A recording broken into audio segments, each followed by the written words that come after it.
So we have seen how a linear transformation can be associated to a matrix given a ordered basis in say V and W and a linear transformation from V to W. We can associate a matrix to this linear transformation, and not just arbitrarily. If we can talk about operations of linear transformations like say addition of linear transformations or scalar multiplication of linear transformation or product or composition of linear transformations, the corresponding operations get carried to the matrices as well. We shall now see that given a matrix, can we associate a linear transformation to that matrix, and what are the properties that we should be expecting there. So let us start with an M cross N matrix. So let A be an M cross N matrix. Then we define a linear transformation corresponding to LA. Then we define a map. So as of now I am just calling it a map or a transformation L subscript A.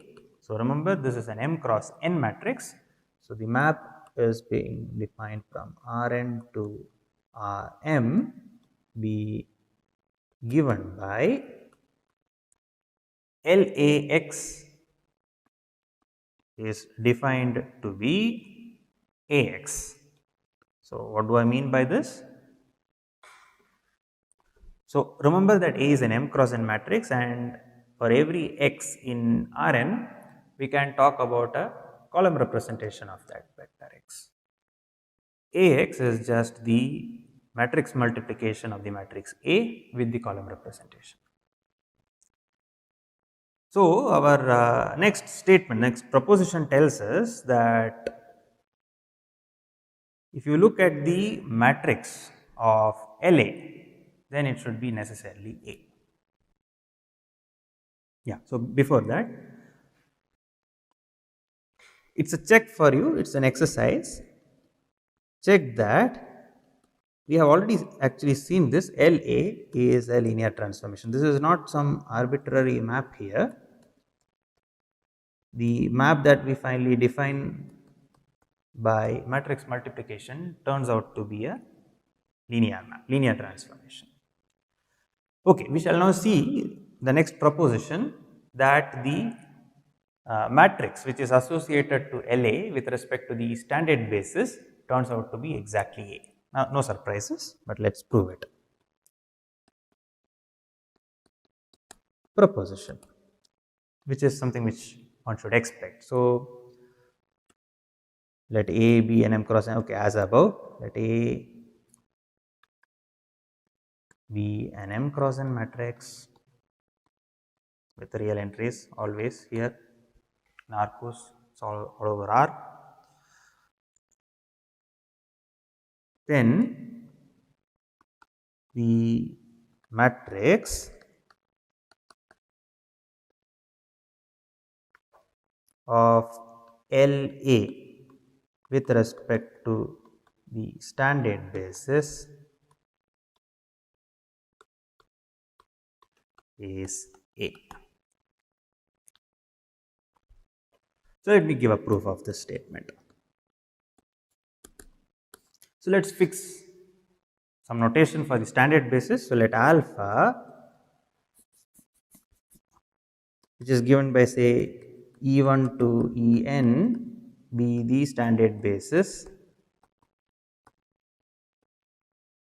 of Rn, and beta be the standard basis of Rm. Let me not write down explicitly what beta is. What are we interested in proving? We would like to show that, let us explicitly write down what we want to show. We want to show that the matrix of LA with respect to alpha and beta is equal to A. W2TS stands for we want to show. Okay, so let us do this. So the first observation is that the vector, the column vector representation of a vector is exactly the representation of X with respect to the standard basis. So observe that the vector x equal to x1 x2 up to xn, when it has the column representation x1 x2 up to xn, this implies that x is equal to x1 e1 plus x2 e2 plus up to xn en, which implies x is nothing but x alpha. So our column representation of x is consistent with or is equal to the coordinate representation of x, coordinate vector x, with respect to alpha. So this is the case with every vector y in Rn as well. Similarly, y is equal to y beta for all y in Rm as well. This is for all x. So for x in Rn, we can say this. Similarly, we can say that for y in Rm as well. Okay, let us now try to figure out what the matrix of La with respect to alpha beta is. So recall that LAX, this is our vector in Rm. So its coordinate vector with respect to beta, by the very definition of our matrix representation, will be the following.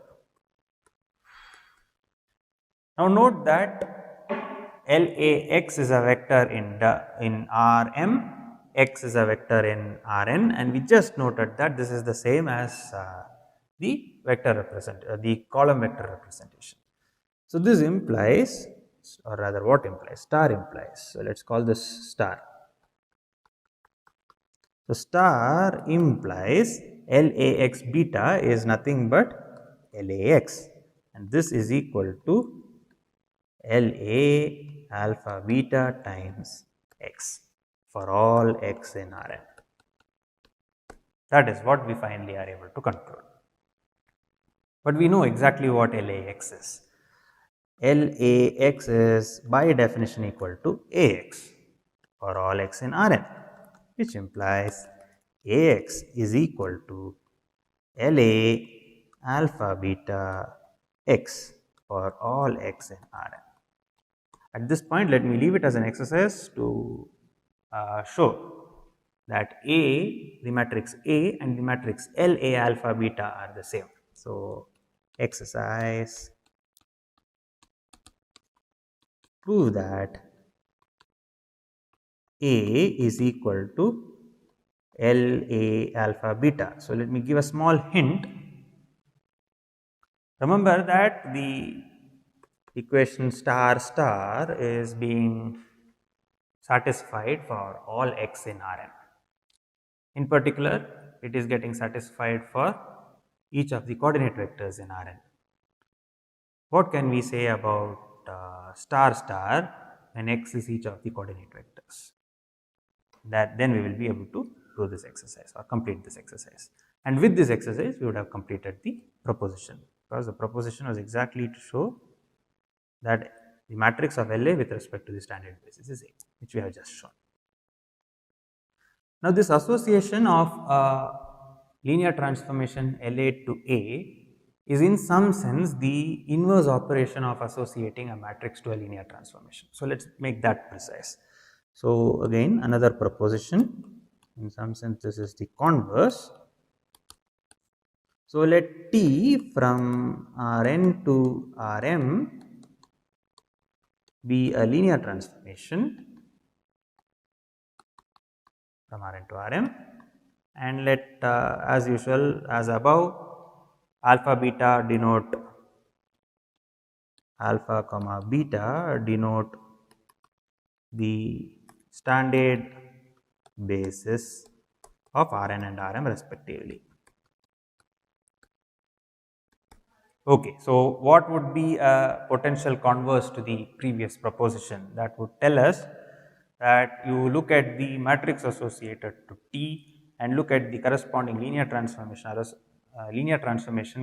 associated to that matrix, then the linear transformation should be the same as our matrix T. So, let me just write down the conclusion of the converse. Then L T alpha beta is equal to T. So, we would like to show that the linear transformation corresponding to the matrix of T is the same as T. So, let us give a proof of this statement next.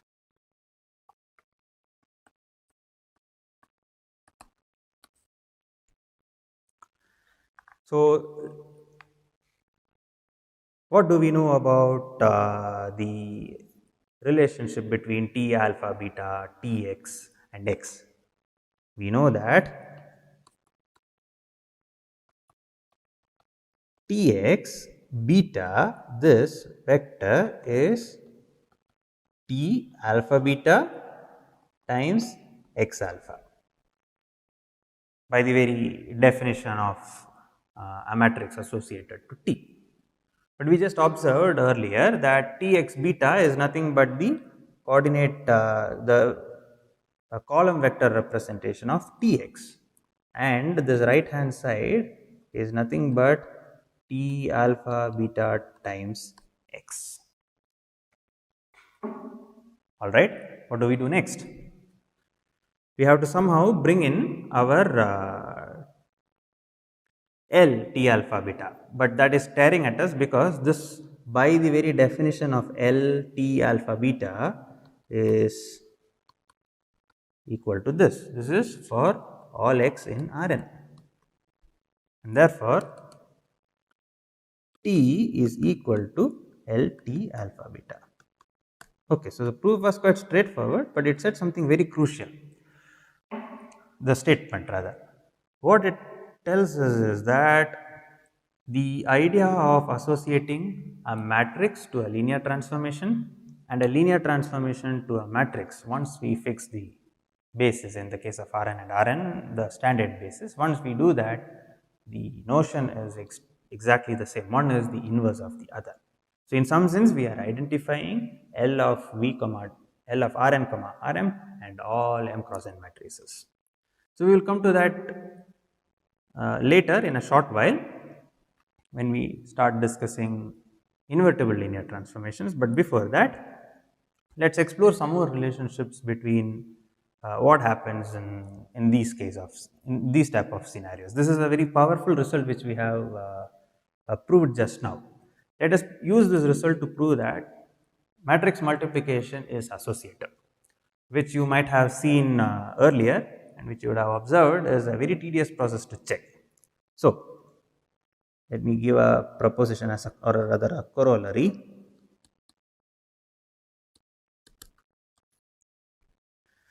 So, let A, B, C be, so let me just draw a line, draw a figure to not make mistakes.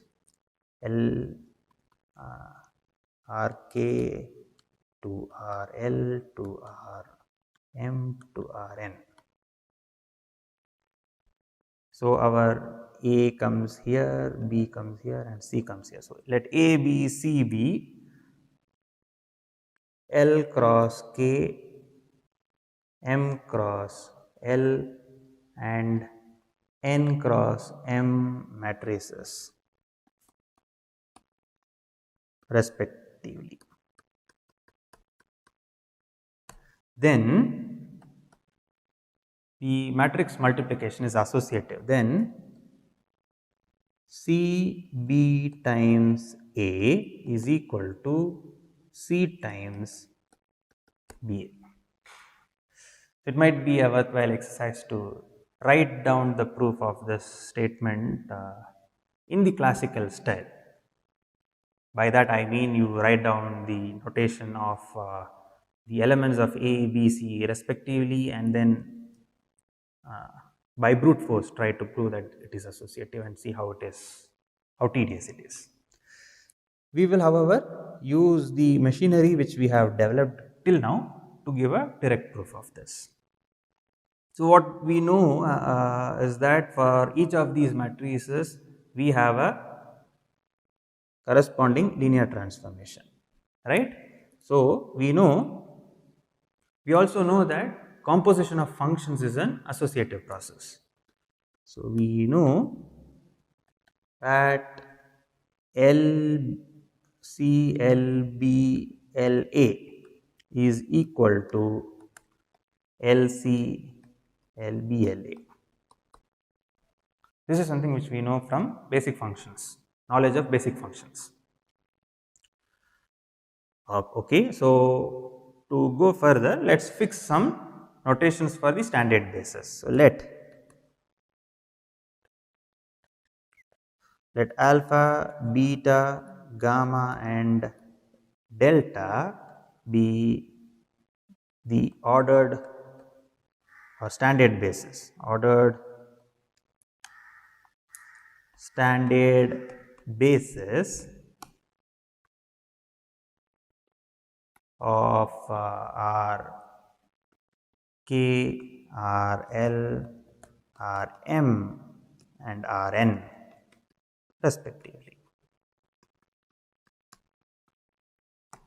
Then if you observe L C, L B, L A, this is a map from R K to R N. So, then we know that the matrix of L C, L B, L A from, so R K has alpha and it ends with R N which has delta as its matrix. We know that this is equal to the matrix of L C times L B L A, again alpha to delta. We will now prove, we will now use the fact that the matrix of a composition of linear transformation is the product of the matrices. So, if that is to get translated, the LHS is equal to LC LB delta and beta, and this is LA alpha beta. LA is a map from, notice that it is a map from RK to RL, and therefore, this will be having alpha to beta. RL has beta as its ordered basis, and similarly RHS, and which let us focus on the LHS as of now. This is nothing but again LC gamma delta LB beta beta gamma times LA alpha beta. But we know all these objects. What is our LC gamma delta with respect to the standard basis? LC will have the matrix C. So, this is C B times A. RHS similarly will turn out to be equal to LC here, which is gamma to delta times the matrix of LBLA, which is from alpha to gamma, which is equal to gamma delta LB beta gamma and LA, which is alpha beta, which in turn is equal to C times BA, and we are done. So, as you can see, the power of the machinery which we have developed till now helps us very easily in establishing that CB times A is equal to C times BA, that the matrix multiplication is commutative. There are similar things which we can prove, which maybe I will give one as an exercise. It is a good exercise to show that LAB is equal to LALB. Similarly, LA plus B is equal to LA plus LB. The proof is similar, and I would like you to try these exercises. Alright, so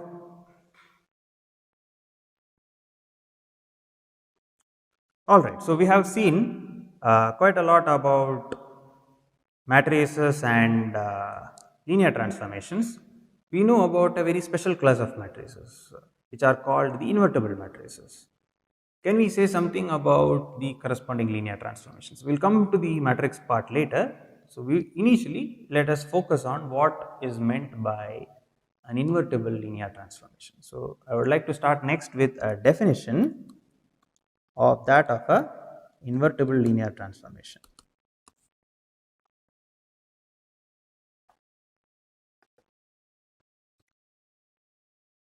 A linear transformation,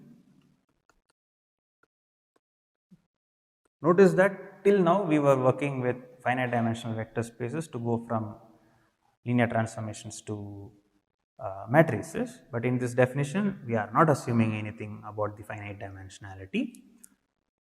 This is a linear transformation between two vector spaces V and W over R. This is said to be invertible if there exists a linear transformation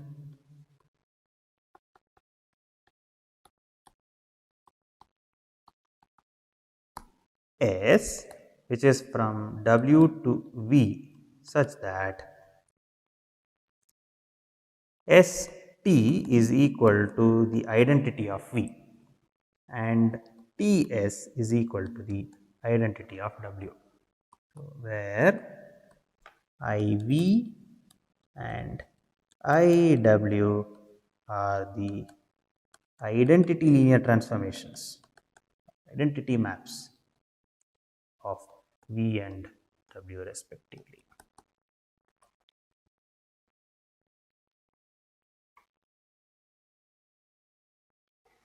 If there exists, okay, then the map S is called the inverse of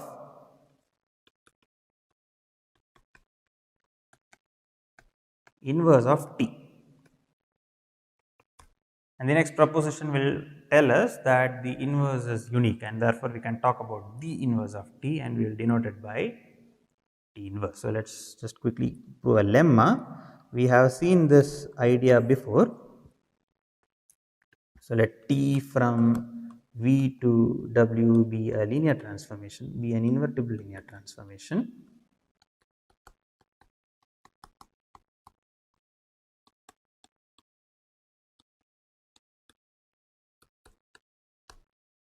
And suppose S and S prime are two inverses, then S is necessarily equal to S prime.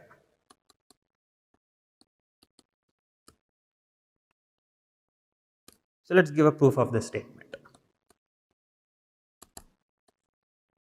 Remember, S is a map from W to V. So, S is equal to S times IW. This goes without saying because identity of W takes every vector W to itself and therefore, S is just S composed with IW. But we know that S prime is an inverse of T and therefore, we can write that this is equal to T times S prime. But then the composition of functions or the product of linear transformations, that is an associative operation. So, this is equal to ST times S prime, which in particular is IV times S prime, because S is an inverse of T and ST should be IV by the very definition of IV, by the very definition of invertibility. And this is equal to S prime because IV is the identity map. Hence, we have the result. This is a technique which we have proved, which we have seen earlier. We are just repeatedly using the same technique. It's quite powerful, as you can see. So, what we have shown is that every invertible linear transformation has a unique inverse. So, the unique inverse is denoted by of an invertible linear transformation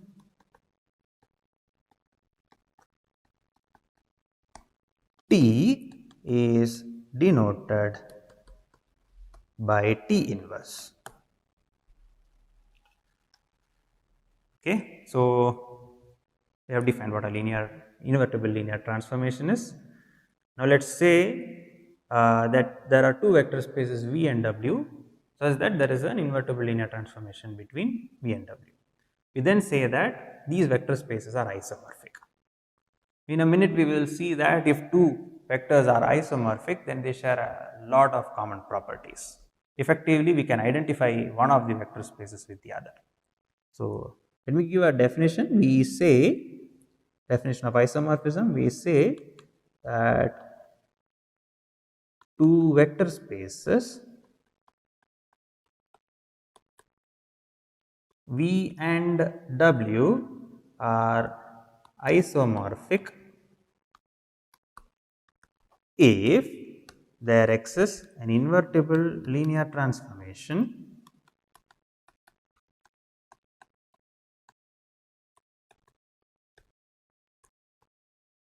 T from V to W. Notice that if we have an invertible linear transformation T from V to W, we also have an invertible linear transformation from W to V, which we obtain from T itself, namely the inverse, T inverse. T inverse is a invertible linear transformation from W to V. So, in some sense, whatever we can say for T and T inverse can be said for T inverse and T as well. Okay. So, what are the conclusions we can draw when we know that two vector spaces are isomorphic to each other? It's a powerful notion to have, as I just mentioned, that tells us that many properties of both the vector spaces will sound very similar. So, before we get to the properties which are common, let us observe a couple of things about linear transformations which are invertible. So, proposition.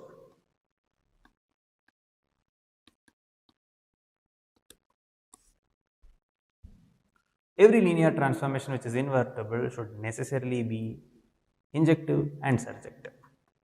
So, let T from V to W be an invertible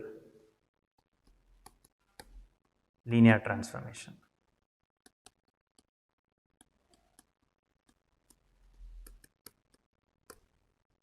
Then T is bijective. Okay, let us give a proof of the proposition. Yeah, I hope his voice is not getting captured in this. Okay, so let us give a proof of this proposition. We would like to show that T is both injective and surjective. I think I should leave that as an exercise because we know that if there is an inverse, okay, let me just quickly prove it. So, T is injective. Let us quickly have a look at why T is injective. To show that T is injective, we would like to show that TV1 being equal to TV2 for V1 and V2, two vectors in V, forces V1 to be equal to V2. Suppose V1 and V2 are such that TV1 is equal to TV2, then what do we know about invertible linear transformation? We know that there is an inverse. So, let S, okay, we have a notation for the inverse, then T inverse of TV1 is equal to T inverse of TV2.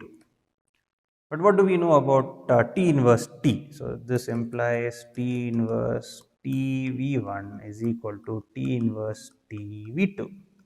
But T inverse T is nothing but the identity map of V. And this implies that IV of V1 is equal to IV of V2, which implies V1 is equal to V2. that establishes injectivity. How about surjectivity? Let's look at surjectivity. So let's start with some vector w in capital W. You would like to show that there is a v such that TV is equal to W. So we have a very immediate candidate. So let suppose V is equal to T inverse W. Then check that, I leave that as an exercise, TV is equal to W and hence it is surjective. So we have established our proposition. It says that every invertible linear transformation is a bijective map. The converse is more interesting. The converse tells us that any linear map which is both injective and surjective is an invertible linear transformation. So let T from V to W be a bijective linear transformation, then T is invertible or it is an invertible linear transformation. Okay. So how do we go about proving this proposition?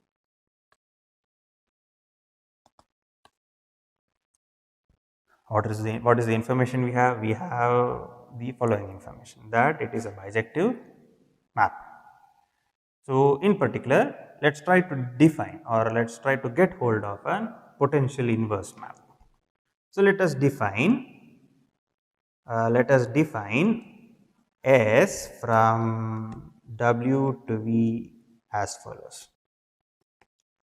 So let W, for W in capital W, let's pick a vector small w in capital W. Then what do we know? There exists some V by surjectivity, by surjectivity spelling is wrong, by surjectivity there exists a vector V in capital V such that TV is equal to W. Let us define SW to be equal to this V. Define SW is equal to V. We should be immediately asking a question, is this a well defined map at all? The injectivity of T ensures that this is a well defined map. There exists a unique V which gets mapped to W by the injectivity of T, and therefore there exists a well defined map S which takes W to V. So let me just write S is well defined by the injectivity of T.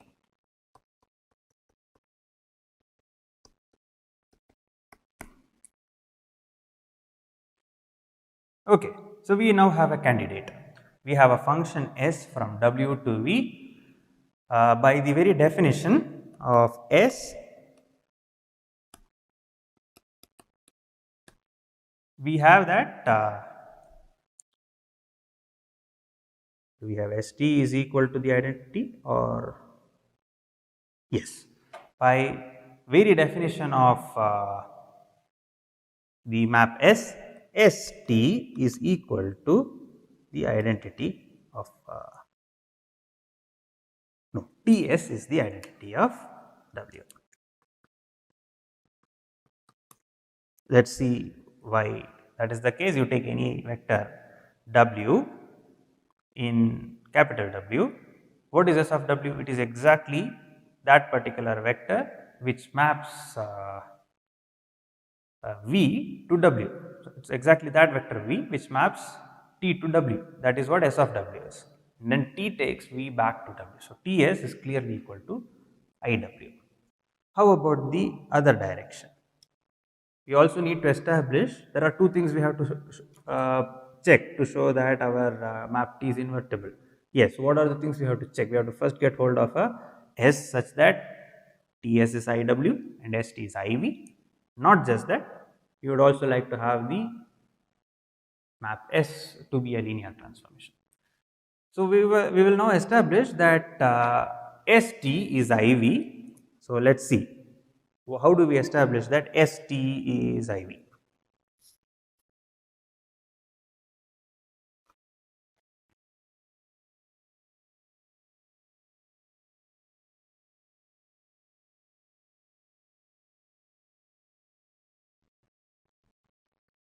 So, we will show that ST is IV now.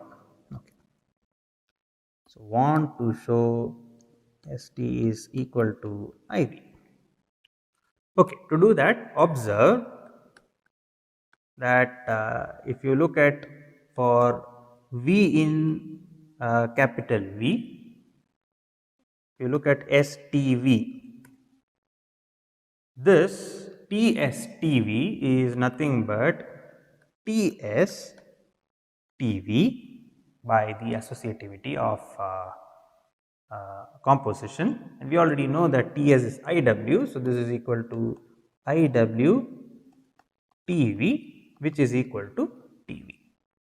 But what do we know about our T? We know that T is injector, that is there in the very hypothesis of our proposition, and this implies that STV is equal to V for all V. Our choice of V was arbitrary after all, and that implies that ST is the identity of V, and therefore we are done in establishing that it is a inverse of T, that S is an inverse of T. Okay, so finally we want to check that S is a linear transformation. That also is quite straightforward. We will use a similar technique as above. So, what is S of W1 plus W2? This is what we would like to study. Ts of W1 to W2 will just turn out to be equal to Ts is identity, and therefore this is just going to be W1 plus W2. But we know that W1 plus W2 is Ts W1 plus Ts W2, because after all Ts is the identity map, and by the property of a linear transformation, this is equal to T of SW1 plus SW2. After all, T is a linear transformation. We do not know about S, but we certainly know that T is a linear transformation. So, what have we obtained here? We have obtained that Ts of W1 plus W2 is equal to T of SW1 plus SW2, but T is injective. By injectivity of T, we have S of W1 plus W2 is equal to SW1 as SW2, and we are through. So, let us just try to look back at what we have shown in this proposition, the proposition which I am now underlining by green. We have shown that every linear transformation which is invertible is necessarily a bijective map, and in the next proposition, which I am now going to underline in green again,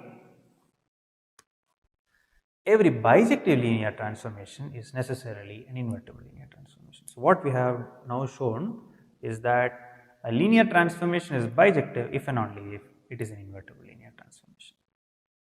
Okay. So, as I was trying to point out earlier, invertible linear transformations are special. Let me show that by the following proposition. We will show that two vector spaces are isomorphic, or there exists an invertible linear transformation from a vector space V to W if and only if it has the same dimension. So, let V and W be vector spaces,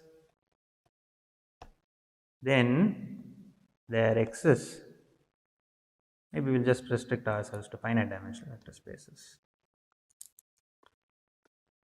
be finite dimensional vector spaces,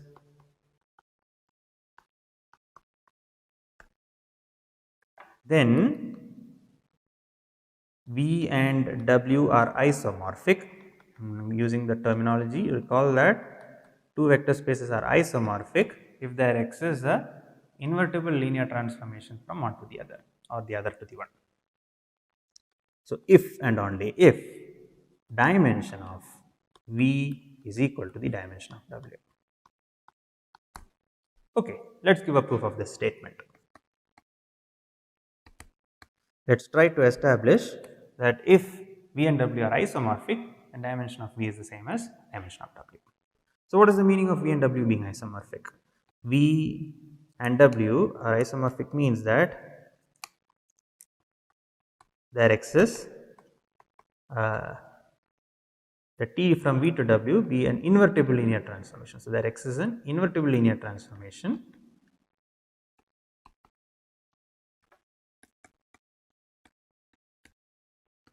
from V to W.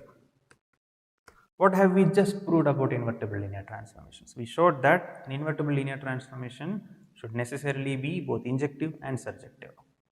So, this implies T is surjective. And what is the meaning of T is surjective? I.e., the range of T is equal to W. That is good.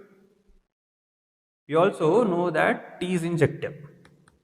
T is injective, and we know that T is injective if and only if the null space of T is the 0 space, 0 vector space.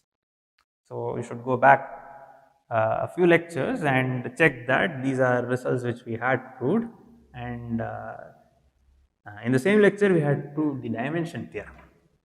By the dimension theorem, let me recall the dimension theorem for you. Dimension of V is equal to the dimension of the null space of T plus the dimension of range space of T.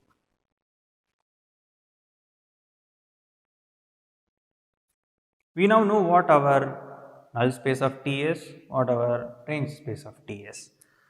Our null space of T is just the 0 vector space, and we know that the dimension of that is 0, and we know what our range space of T is. It is exactly equal to W. So, this is just our dimension of W.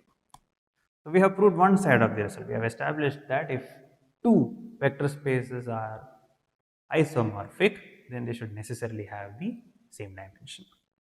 Now, let us try to prove the converse. So, let V1 to Vn and W1 to Wn, let these be bases of V and W respectively.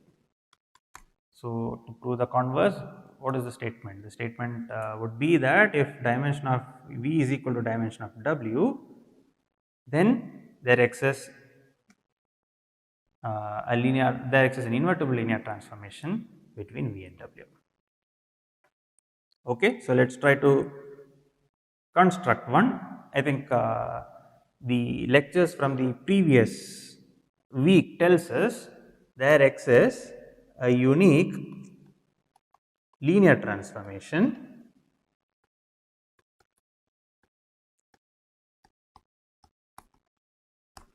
T from V to W such that TVJ is equal to Wj for all 1 less than or equal to j less than or equal to n. Because V1 to Vn is a basis for any vectors, in fact W1 to Wn, there exists a unique linear transformation such that TVj is equal to Wj. But we know that W1 to Wn is a basis of W, and that makes this particular linear map special. Since So, I will just leave this as a check since W1 to Wn is a basis of W, and you should go back and check that TVJs exactly turn out to be a spanning set of the range space of T. We get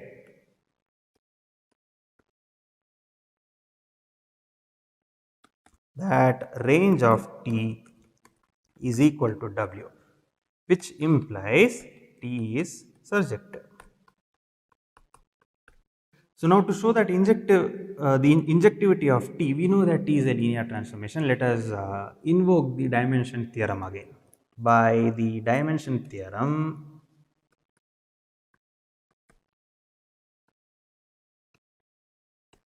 what do we know about the dimension theorem? Dimension of V is equal to the dimension of the null space of T plus dimension of the range space of T, which we now know is our vector space W. But our hypothesis to begin with is that dimension of V is the same as dimension of W, which implies dimension of null space of T is 0, which implies that the null space of T is just the 0 space, which implies T is injective. So, what we have established now is that our map T, which is a linear transformation, is injective and surjective. Therefore, T is an invertible linear transformation.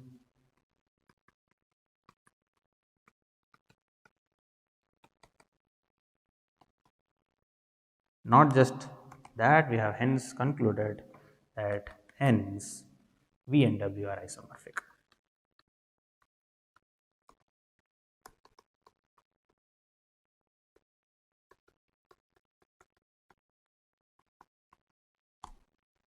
Okay.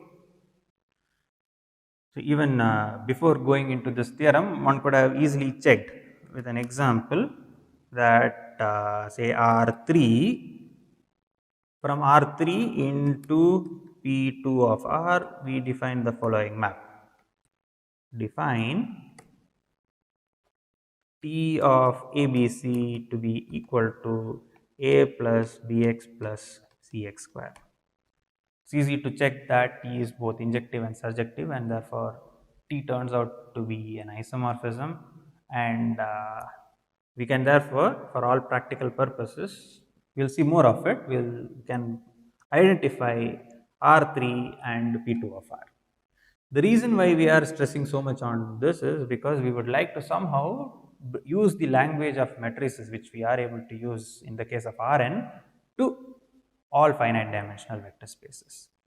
I would like to give an exercise here at this point before we stop. Prove that every finite dimensional vector space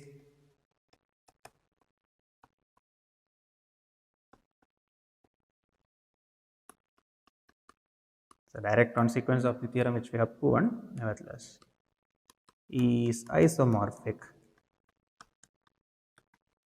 to Rn for some fixed n.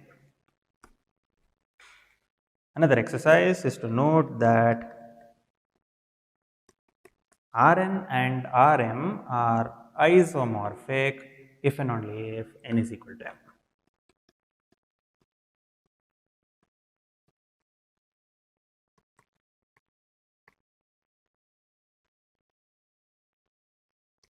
If and only if n is equal to m.